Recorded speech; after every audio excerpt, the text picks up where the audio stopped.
Quand les nouvelles s'affolent, Métropole fait le point. Le point tous les matins, à 8h, simultanément sur Radio et Télémétropole. Le point est une courtoisie de MSC Trading et Digicel. Madame, Monsieur, bonjour. Bienvenue à la rubrique Le Point de Radio et Télémétropole. Merci de votre intérêt. Nous allons parler de ce dialogue sectoriel sur l'assainissement qui débute aujourd'hui à Montana et qui doit durer 3 jours.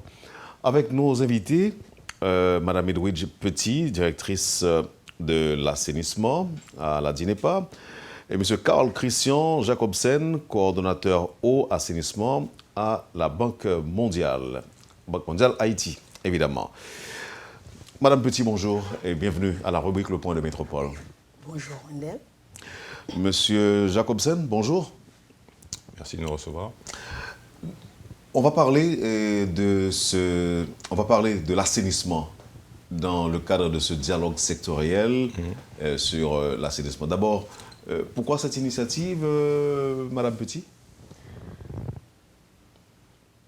L'assainissement en Haïti est un sujet qui est à l'ordre du jour depuis quelques années, comme un sous-secteur tout à fait nouveau, connu en Haïti comme la gestion des déchets solides ou des déchets liquides.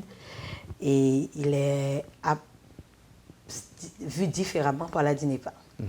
Donc aujourd'hui, c'est un jour pour nous qui est très important, où nous allons faire la lumière un peu sur l'assainissement et où nous allons passer à une autre étape dans le développement du secteur. Vous avez dit qu'au niveau de la DINEPA, l'assainissement est vu de manière différente, non? Absolument. C'est-à-dire? Aujourd'hui, nous devons faire ce point sur ce sous-secteur. L'assainissement au niveau de la DINEPA prend en compte uniquement la gestion des eaux usées. Et quand je parle d'eau usée, je parle des eaux de lessive, des eaux de baignade, des eaux de douche et des matières fécales. Donc la DINEPA a le mandat et la responsabilité de récupérer et de gérer les eaux souillées par les activités humaines. Alors laissez-moi voir avec Carl Christian Jacobsen, est-ce que à l'échelle internationale, est-ce que la définition est la même ou la perception? La perception de l'assainissement, je pense qu'elle est priorisée de manière importante, oui. La perception, je n'ai pas bien saisi la question au niveau perception.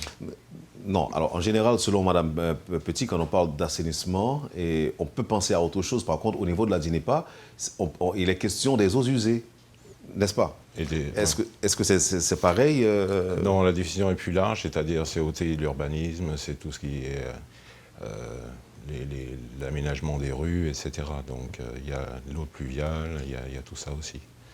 Ici, on parle de l'assainissement des gestion des boues et des eaux usées, c'est-à-dire toutes les matières fécales, etc. Ce sont aussi les détritus, non? Non, non, pas ici, non. Ça, c'est un autre secteur. Oh, OK. Maintenant que nous avons une idée de l'assainissement, alors, pourquoi un dialogue sectoriel? Ça fait déjà 4 ans que nous avons à la DINEPA une direction de l'assainissement qui s'occupe justement d'établir une stratégie nationale de l'assainissement. Nous avons donc élaboré les orientations stratégiques et les principes pour arriver à lever les défis de l'assainissement dont je devrais vous parler. Et nous avons expérimenté un ensemble d'actions, de projets et d'activités pour arriver à lever ces défis. Aujourd'hui, il est temps pour nous de nous arrêter à ce carrefour qui marque pour nous le début de notre 5e année et pour voir où nous en sommes et où nous allons. Donc aujourd'hui, c'est pour ça qu'aujourd'hui, demain et après-demain, nous aurons des experts qui vont partager avec nous les expériences haïtiennes et les expériences internationales. Il y aura un dialogue pour voir comment rectifier, comment arriver aussi à mettre à l'échelle certaines de nos actions. Donc vous avez dit qu'il y a des experts qui vont venir partager leurs expériences avec nous. Et vous serez nombreux à cet espace de travail, de discussion, de réflexion? Nous attendons une centaine de personnes. Nous aurons non seulement les responsables de l'État, les ministères, les mairies, certaines mairies et on espère des parlementaires. Et nous aurons aussi les acteurs, les ONG qui travaillent sur le terrain et les OREPA, les offices régionaux de l'eau potable et de l'assainissement, qui auront à mettre en œuvre cette stratégie au cours des prochaines années. Alors maintenant, la Banque mondiale intervient au niveau de, je dirais, financier, non? Oui. Donc nous appuyons, nous avons un projet de 50 millions pour appuyer sur 5 ans l'eau et l'assainissement, dont l'assainissement est une composante importante. Il y a d'autres accompagnements, notamment au niveau de la santé. Là aussi, il y a un grand programme qui est plus axé sur le choléra. Mais donc on accompagne toutes les initiatives qui sont en cours, et notamment de mettre à plat et établir une feuille de route, c'est un peu l'objectif aussi final. Donc l'enveloppe comment mettre en échelle. L'enveloppe est déjà disponible, 50 millions. Elle est disponible et depuis décembre, on a commencé. Alors, parlez-nous-en, Madame Petit. 50 millions sont déjà disponibles C'est intéressant de parler des 50 millions, mais il est important de savoir quels défis nous devons lever à partir de Parlez-nous-en. Justement. Nous avons une situation assez alarmante de l'assainissement en Haïti. 28% seulement de la population a un accès convenable à une toilette dans les conditions normales. Nous avons plus de 20% de la population qui continue à déféquer à l'air libre, dont 35% en milieu rural.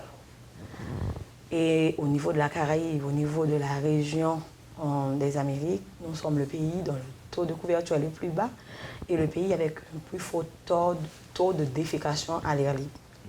Donc cette situation nous met à tous les niveaux dans une situation délicate. Donc ce problème de comportement est un problème assez fort. Et en plus, nous avons un deuxième volet qui est le traitement des eaux avant rejet. Parce que l'assainissement entend gérer à travers un traitement des eaux captées, des eaux collectées, avant leur rejet, ou bien à la mer, ou bien leur disposition dans la nature. Et bien aujourd'hui, nous sommes, au niveau traitement, nous sommes à un très faible taux. Nous n'avons qu'une seule station de traitement au bas du mont Nacabri qui fonctionne et qui ne prend en compte qu'une partie des eaux d'une partie de Port-au-Prince. Donc, toutes nos eaux usées vont directement à la mer ou dans les rivières sans un traitement préalable. Aujourd'hui, nous avons donc beaucoup de bailleurs qui nous appuient, qui appuient la DINEPA, qui appuie le pays à justement lever ces défis, dont la Banque mondiale. Ces fonds de 50 millions donc, sont dirigés vers les villes, les localités, les bourgs de 3 000 à 5 000 personnes en milieu rural uniquement, pour une période de 5 ans, dans la partie sud et dans le centre du pays, département du centre et des départements du sud, comme le sud-est, le sud, la Gaudence et les Liens. Donc, c'est vraiment une partie du pays. Nous avons d'autres partenaires qui nous appuient pour le reste du pays. Parlez-nous, M. Jacobsen, du mécanisme de décaissement de ces fonds. Le mécanisme de décaissement de ces fonds. Donc ça va être long. Pas nécessairement. Mais non. En quelques mots. En quelques mots, l'argent est à disposition de la DINEPA. On vous soumet un projet. Le processus. Le processus, et il y a une demande qui est formulée par le gouvernement ou une structure technique. Et donc, il y a à peu près 1 an, 2 ans de négociations pour mettre au point exactement, éventuellement des études. Et donc, une fois que c'est en place, dans le cas de figure, c'est des dons. Donc, de l'argent, il y a toute une procédure avec les finances, il y a un tas de... C'est quand même une banque. Et donc, une fois que ça c'est en place, l'argent est à disposition par tranche ou suivant les besoins. Par tranche de 25, 30, 40%, non, c'est pas, globalement. Non, c'est par rapport à l'évolution. C'est-à-dire, s'il y a des grands travaux et qu'il y a besoin, oui, ça se décaisse au fur et à mesure. On fait des appels de fonds par rapport mais on ne va pas d'un trait décaisser les 50 millions, non? Si tout était prêt pour tout faire en un coup. Mais non, c'est quelque chose de progressif. Et en général, qu'est-ce que vous exigez? C'est-à-dire? Qu'est-ce que vous exigez quand vous faites un don d'un tel montant, par exemple? Il y a déjà des politiques qui doivent être... ça doit être conforme aux politiques nationales, ça doit être conforme à de bonne gouvernance. Et qu'est-ce qu'on exige? De la transparence aussi? Oui, évidemment. Il y a toute une procédure pour diminuer les risques fiduciaires, etc. Donc, il y a des contrôles indirects qui se font, il y a des revues des dépenses, des choses comme ça qui se font également, oui. C'est pas un chèque en blanc. C'est pas un chèque en blanc. Non. Et quand cela se passe, Madame Petit, la DINEPA supervise les travaux ou c'est le ministère de tutelle? Aujourd'hui, la DINEPA a été mise en place en 2009 sur la base d'une réforme et l'un des premiers éléments de cette réforme, c'est la déconcentration des services. Donc aujourd'hui, ce que nous prônons, c'est que les OREPA, les offices régionaux qui sont en région et qui doivent aider à l'opérationnalisation des fonds, arrivent même à pousser l'action, c'est-à-dire les constructions des réseaux, l'approvisionnement, les services. Et la DINEPA a un rôle de régulateur. La DINEPA donc a planifier avec les fonds pour l'année, pour les 3 prochaines années. Et la DINEPA doit veiller à ce que tout se passe dans les normes selon le plan opérationnel signé avec le bailleur. Donc, notre rôle est plutôt un rôle de régulation par rapport au fonctionnement du fonds. Et normalement, comme Christian vient de le dire, les actions sont déjà établies à l'intérieur d'une planification et qui est faite et qui est renouvelée toutes les années, que nous appelons le POA, le plan opérationnel annuel. Donc, tout ça, ce plan-là est exécuté au fur et à mesure et à partir d'appels d'offres que nous faisons ouverts dans les journaux pour la construction des réseaux, etc. Maintenant, pour la partie assainissement, nous avons une grande composante changement de comportement. Parce que, comme je viens de vous le dire, la défécation à l'air libre, c'est un comportement à éradiquer, à éliminer. Donc ça prend beaucoup de sensibilisation. Il y aura une campagne de sensibilisation. Ça prend beaucoup de sensibilisation, mais marié aussi à des services. D'où la stratégie nationale de l'assainissement, justement qui promeut une bonne combinaison de cette sensibilisation à la mise en place de services et aussi au respect au respect des règlements sanitaires. Merci Edwidge Petit, merci Carl Christian Jacobsen. Nous parlons de ce dialogue sectoriel sur l'assainissement qui débute aujourd'hui à Montana. On reviendra pour encore parler de l'assainissement et aussi pour parler de la campagne de sensibilisation qui va être lancée. Et puis, puisqu'il s'agit d'un dialogue sectoriel, quels sont donc les secteurs spécifiques attendus au dialogue? On verra tout cela après la pause. Merci. Vous suivez, madame, monsieur, la rubrique Le Point de Métropole. Nos invités sont Edwidge Petit de la DINEPA et Carl Christian Jacobsen de la Banque mondiale. Merci de votre intérêt. On vous revient tout de suite après la pause. Le Point est une courtoisie de MSC Trading et Digicel. Merci, madame, monsieur, de votre patience et de votre intérêt. Vous suivez la rubrique Le Point de Radio et Télémétropole. Edwidge Petit, directrice de l'assainissement à la DINEPA, et Carl Christian Jacobsen, coordonnateur au assainissement à la Banque mondiale, sont nos invités aujourd'hui. Nous devons aller plus loin dans le développement qu'on essaie de faire du sujet et l'assainissement. Est-ce qu'il y a possibilité d'aller plus loin pour parler de l'assainissement, madame Petit? On peut aller très loin pour parler encore de l'assainissement.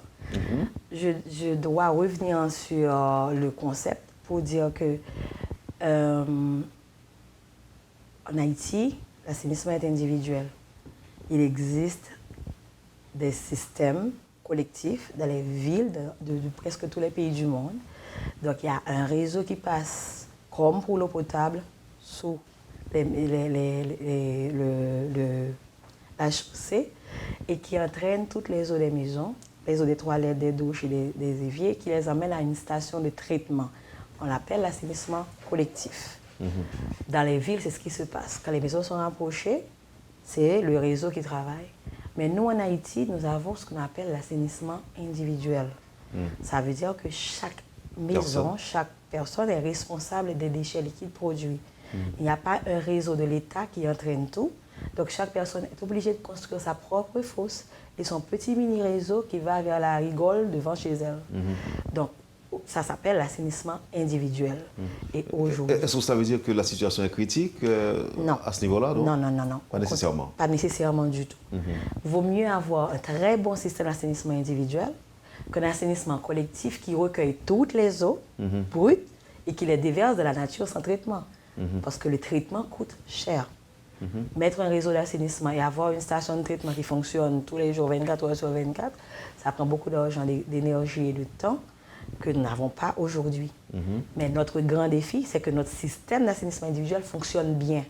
C'est-à-dire que quelqu'un qui fait une toilette devrait s'assurer que les eaux et les matières fécales ne vont pas directement dans la nappe pour polluer l'eau ou ne vont pas dans la source la plus proche, par exemple. Alors, vous n'êtes pas en train de nous dire que l'aide de la Banque mondiale n'est pas trop nécessaire, puisque la Banque mondiale essaie de nous accompagner dans la lutte contre le choléra, par exemple. Non? Donc, à deux niveaux, nous avons l'appui direct au secteur pour encourager, pour améliorer l'assainissement. Comme on vient de vous dire, il n'y a que 28% qui respectent les normes. Donc, il y a 72% de la population qui ont soit n'ont aucune toilette du tout, soit ont une toilette, mais une toilette qui ne respecte pas ces normes. Donc, le travail est énorme. Le financement est absolument nécessaire. Et le changement de comportement par rapport à l'efficacité à l'air libre prend aussi du temps et de l'argent. Donc, j'étais donc en train de définir l'assainissement. Donc, le fait de ne pas avoir un réseau, ça fait qu'aujourd'hui, l'assainissement individuel, ça comporte 3 maillons. Donc, ce que devrait faire le réseau, nous, on le fait comment? On fait notre propre fosse à la maison. Nous avons un camion ou un bayakou qui vient nous prendre nos bouts à la maison et qui doit les emmener quelque part. Donc, on a le maillon gestion à la maison qui est la collecte, le bon conditionnement du produit. Il y a l'évacuation, le maillon 2, et il y a le traitement quand on arrive à une station, le maillon 3. Donc vous voyez, donc ça fait exactement le travail que le réseau devait faire. Nous le faisons, nous, en Haïti, ça se fait en 3 parties. Aujourd'hui, la première partie, c'est la toilette à la maison. Ça, c'est une responsabilité de la personne. De ce fait, la stratégie nationale encourage que, toujours dans la même lignée de la politique nationale du logement, que chaque personne soit consciente que c'est une obligation légale d'avoir dans chaque maison une toilette qui fonctionne. Quel que soit le niveau, le type de maison, quelle que soit la richesse et le niveau de richesse de la maison. Donc, tout le monde doit avoir sa propre latrine et il n'y a plus de projet de latrinisation. Donc, il n'y a plus de projet qui vient vous donner en cadeau une latrine. Une latrine n'est pas un accessoire, ce n'est pas un choix, ce n'est pas quelque chose dont on peut disposer ou pas, ce n'est pas quelque chose qu'on peut ajouter à une maison, ça fait partie intégrante de la maison. Donc, de ce fait, c'est ça le message du premier maillon. Chaque caille, donc toilette. Et pour le deuxième maillon, c'est l'emploi digne. Aujourd'hui, le Bayako travaille dans des conditions inimaginables. Personne n'en parle. Mais c'est vraiment un métier qui se fait au noir à cause de sa fragilité et de tout ce que ça comporte et de tout ce que nous-mêmes nous mettons autour en termes de tabou. Et du seul fait, si ce n'est pas un métier en voie d'extinction. Ce n'est pas un métier en voie d'extinction. 90% de notre population a encore des latrines et 1 million de personnes vivent dans les quartiers précaires. Donc, ils n'ont pas d'autre choix qu'un bayakou pour vidanger leurs toilettes, puisqu'il n'y a pas d'accès pour un camion. Et donc, il y a le bayakou. C'est encore un métier qui a de l'avenir. C'est un métier à valoriser. C'est un métier pour lequel il faut des équipements de qualité, il faut un respect du métier, donc il faut dignifier le métier. C'est un très grand défi. Et à côté, il y a aussi les entreprises de vidage mécanisé que vous connaissez, qui ont les camions hydrocureurs qui viennent et ça dans les fosses septiques. C'est vraiment très peu, c'est 5% de la population à peu près qui utilise les toilettes à chasse d'eau. Donc, vous voyez le marché. Oui. Ça, c'est le maillon 2. Et pour le maillon 3... On dirait même qu'il y a un affaire là. Et pour le maillon 3, il y a le traitement. Donc, il nous faut un réseau de stations de traitement. Il faut des centres de compostage pour reprendre les matières une fois vidangées. Aujourd'hui, que fait le Bayako? Puisqu'il n'a qu'une brouette, il l'amène au plus près de chez lui. Donc, nous retrouvons les matières fécales dans nos canaux de drainage d'eau pluviale. Ce qui est malheureux. Ça doit aussi être corrigé. Donc, ces matières doivent tous parvenir à une station de traitement et toutes ces matières doivent être traitées. Donc, c'est beaucoup de financement. Et en milieu rural, il y a aujourd'hui un niveau de traitement assez bon, puisque une fois la latrine remplie, on recouvre tout et on construit une autre latrine. Donc, ça ne dérange pas. Ça ne dérange pas à condition que la latrine n'est pas fouillée tout près de la nappe, jusqu'à la nappe phréatique. C'est-à-dire que les matières n'ont pas un contact direct avec l'eau utilisée pour la boisson. Mais est-ce qu'il n'y a pas moyen, dans le cadre d'un plan global, par exemple, d'un projet global, envisager de moderniser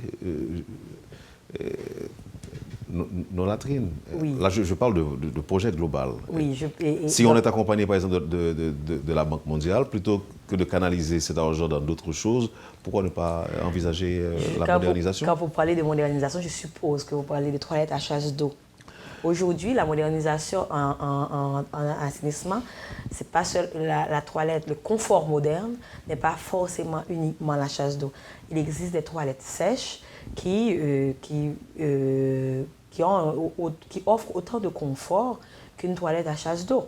Donc aujourd'hui, oui, il nous faut aller vers un niveau, ce que nous appelons l'assainissement amélioré, un niveau plus élevé où les gens qui permettra aux gens de se sentir à l'aise à tout moment d'aller aux toilettes. Oui, c'est possible de l'envisager. La toilette à chasse d'eau demande beaucoup d'eau. La toilette à chasse d'eau demande aussi du matériel pour sa gestion. Et comment la banque peut aider en ce sens, M. Jacobsen? C'est des investissements, je dirais, massifs, si on est en zone urbaine. Pour l'instant, on est en zone rurale. Donc c'est vraiment les besoins de base, vraiment de base. Et on est disposé, mais je veux dire, le sujet c'est plutôt de parler du retour d'investissement quand même. On constate qu'un dollar investi, ça revient par bénéfice direct ou indirect à 7 $. Donc c'est pas un investissement inutile que les familles investissent dans les toilettes et autres. Et deuxièmement, l'accompagnement qui se fait est aussi au niveau structurel, parce qu'il y a quand même pas mal d'efforts à faire là aussi. Mais, vas-y. Justement, et pour rebondir sur ce que Carl vient de dire, en réalité, l'investissement pour moderniser, ce n'est pas un investissement qui devra venir de l'extérieur. La famille devra pouvoir investir au fur et à mesure qu'elle investit dans l'amélioration de son logis, de son bâti, de sa maison, devra aussi améliorer sa toilette. Donc l'assainissement dépend aussi de la réalité socio-économique. L'assainissement dépend aussi du moyen de vie de la famille. L'assainissement, ce n'est pas, pour conclure, ce n'est pas uniquement une question est-ce que ma toilette existe. C'est que ma toilette, c'est une partie de ma maison et reflète le niveau de vie. Donc, c'est l'habitat, c'est l'urbanisme, c'est la pauvreté, c'est tous ces aspects qui vont arriver un jour à avoir cette modernisation dont vous parlez. Alors, deux petits points pour terminer.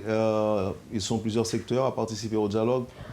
Oui, aujourd'hui, comme je viens de citer les secteurs là, aujourd'hui, nous aurons donc avec nous tous les secteurs qui sont de près ou de loin attachés à l'assainissement, la santé publique, l'environnement, l'agriculture, le logement, l'intérieur, tout ce qui est à un niveau doit intervenir pour justement améliorer tous ces aspects dont on vient de parler. L'assainissement suppose également une éducation Le ministère de l'Éducation nationale est avec nous, l'INFP sera avec nous. Aujourd'hui, non seulement il nous faut la sensibilisation, mais il nous faut l'éducation, il nous faut la formation. Parce qu'aujourd'hui, des spécialistes en assainissement, et à tous les niveaux, on n'en a pas en Haïti. On doit construire les métiers de l'assainissement. Et ça, c'est encore un autre grand défi dont on n'a pas eu le temps de parler aujourd'hui. C'est ça. Et après le dialogue, il y aura des recommandations ou bien une résolution? Qu'est-ce qui va se passer? Feuille de route. Et nous devons, après ce dialogue, sortir la feuille de route de l'assainissement qui sera à la portée des opérateurs, des gens qui vraiment agissent sur le terrain et les OREPA pour son implémentation dans nos régions, dans nos villes, dans nos localités, dans nos communes. Et Carl Christian Jacobsen, le dernier mot de la Banque mondiale? Le dernier mot. Rien que ça. Ben, nous, je veux dire, on accompagne ce processus, mais il faut bien comprendre que ça repose en premier sur la personne. Et donc, les gens, comme a résumé Edwige, l'investissement part de la personne. Et on accompagne. Et donc, vous avez parlé d'une campagne de communication, mais il y en aura beaucoup, parce que c'est un effort soutenu. Et c'est notamment à ce niveau-là qu'on a le dialogue, c'est pour voir quelle est la meilleure méthode pour que les gens comprennent que ça, dit de manière populaire, ça vaut le coup d'investir dans une latrine. Merci, Carl Christian Jacobsen. Madame Petit, merci. Merci à vous. Et bonne chance. Merci beaucoup. Voilà. Vous avez suivi, madame, monsieur, la rubrique Le Point de Radio et Télémétropole. Edwige Petit et Carl Christian Jacobsen étaient les invités de la rubrique Le Point dans le cadre du dialogue sectoriel sur l'assainissement qui débute aujourd'hui à l'hôtel Montana et qui prendra fin le 26 mai, disons après-demain. Merci de nous avoir accueillis chez vous. Passez une bonne journée avec Métropole et à demain. Merci. Quand les nouvelles s'affolent, Métropole fait le point. Le point tous les matins à 8h, simultanément sur Radio et Télémétropole. Le point est une courtoisie de MSC Trading et Digicel.